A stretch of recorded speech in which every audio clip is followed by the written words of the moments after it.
Welcome to the Rim Break Rodeo. We hope this video helps. In this video, I will explain how to make Roblox doors in Minecraft. First, let's understand the core concept, using redstone to create automatic opening and closing doors. You'll need basic redstone components like sticky pistons, redstone dust, and repeaters. Prepare a flat area in your Minecraft world, at least 5 by 5 blocks to begin your build. This guide will walk you through each step, ensuring a smooth and functional door. Now let's construct the door frame. Build a 2-block wide and 3-block high opening.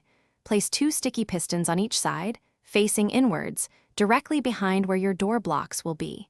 These pistons are crucial for the door's movement. Ensure they are positioned 1 block away from the opening.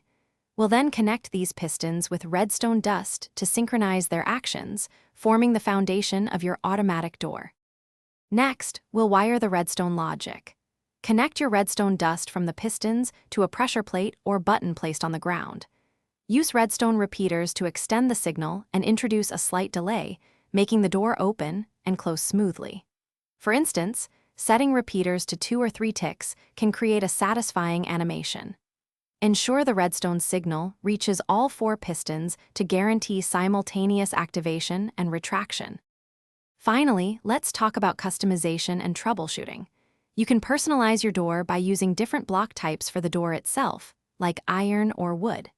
Experiment with repeater delays to adjust the door's opening and closing speed. A 4-tick delay offers a slower, more dramatic effect.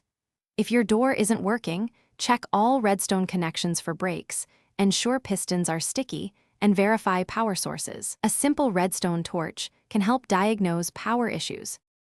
Thanks for watching. Consider subscribing if we helped you.